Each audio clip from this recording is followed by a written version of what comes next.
Hey everyone, I'm Chase at Rocky Mountain ATVMC, and today we're talking all about Supercross Futures.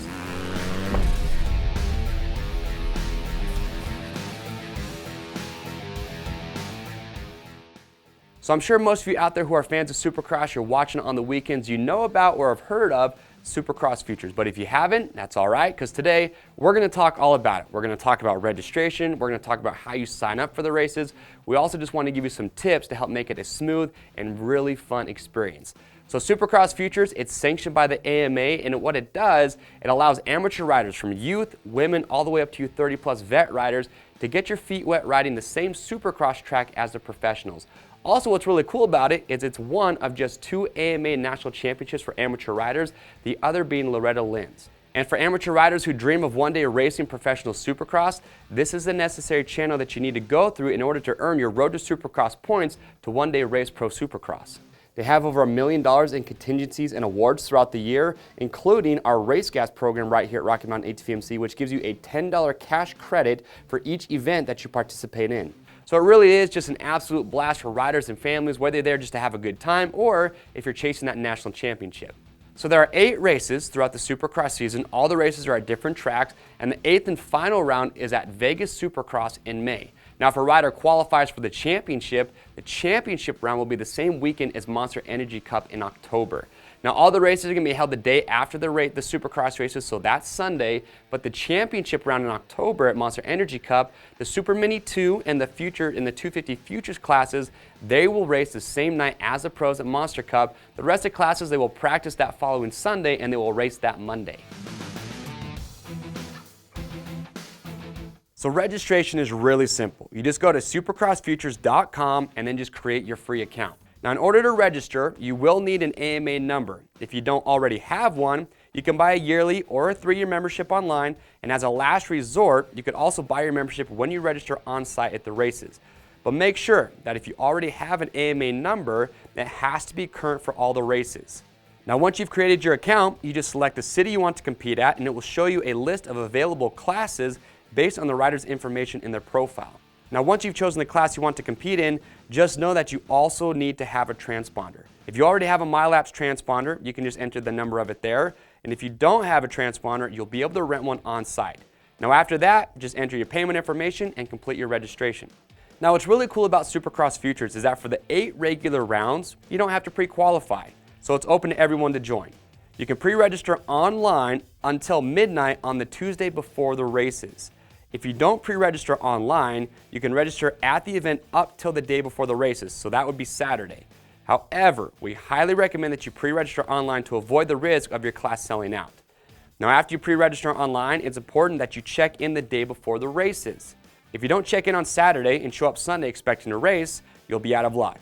Now, if a class is full, you can sign up as an alternate, and if a rider doesn't show up, riders will be chosen on a first-come, first-served basis from the time that they registered. They'll send you a notification prior to the races letting you know that you've been chosen as an alternate. Now, it's also very important to know where registration will be at during the races because it's not going to be at the same location as will call for Supercross. They do have maps posted on the site to show you where the registration booth is, as well as parking for the races and for camping. We'll have links in the description below to help you out. Now, a really good idea is to go to the website and click the facts link. They have a lot of really good info that will help answer a lot of common questions that you might have. All right, so now that you're all signed up and registered for the races, now we just want to walk you through what to expect on race day and how the overall day is going to flow. Now, the day gets started pretty early. They start track walk at 7:15 a.m., so you want to make sure you show up plenty early. That way you can get set up and start to get ready. Now, gates are going to open at 5 a.m. for parking. Now, after track walk, practice gets started right away, so you need to be ready. Each class will have its own practice session and a heat race for gate pick in the main. Now, for some of the larger classes, there are going to be multiple heats, and the classes that do have multiple heats will also have an LCQ to decide the final riders in the main. It's nice that they have an LCQ because if your rider makes a mistake or maybe has a crash in the heat, they have a second chance to get into the main. You always want to make sure that you show up 15 minutes early for each race. Now, results are just like Supercross, and where the rider finishes in the main is the overall position for that class for the day. Now, every rider gets to have one mechanic to be with him at the starting line. Now the mechanic has to have a designated wristband that you buy at registration, and this is important. The mechanic has to stay with the rider. If a rider goes to the starting line by himself, they aren't going to let the mechanic come through afterwards, so stick with your rider.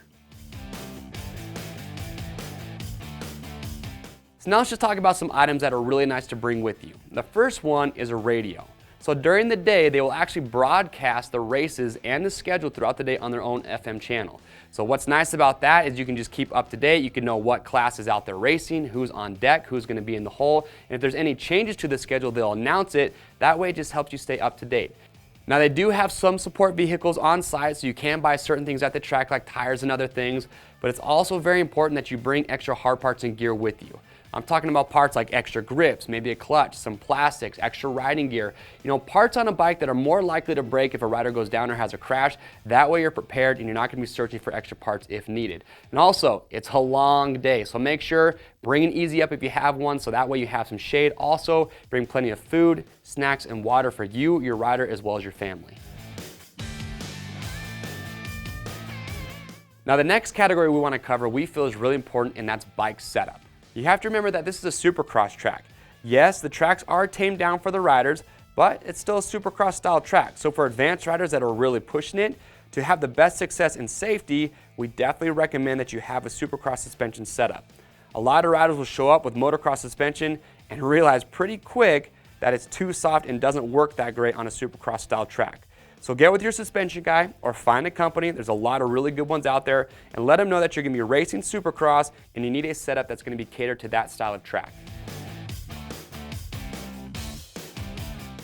So now let's talk about results. So at the end of race day, they're going to hand out trophies for 1st through 10th place, and a really common question that we get is, well, how do they qualify for that championship round in Monster Energy Cup? So throughout the season, if a rider qualifies in the top 3 in any of his classes, he's automatically qualified for the championship round at Monster Cup. He doesn't have to race every single round, he just has to qualify in one, but if you want to chase all the rounds or if you want to maybe try and qualify in different classes, well, more power to you.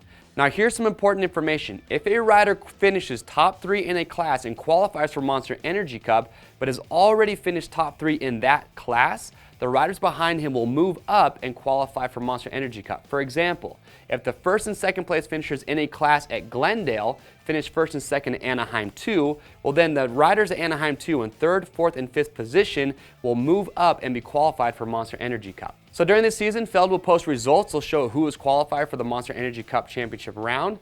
Now for riders that aren't able to make it, Feld will actually select the next rider in order of where they place throughout the season.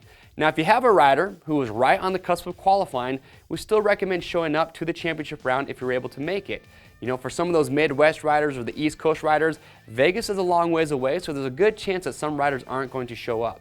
All right, everyone, so that does it for our overview of Supercross Futures. Remember, it's an exciting opportunity. We hope you take advantage of it. If you have any questions or comments about anything that we talked about today, leave those below. We will get your questions answered. And remember, head over to supercrossfutures.com. They have a lot of great helpful information. We wish you the best of luck, and we'll see you at the races.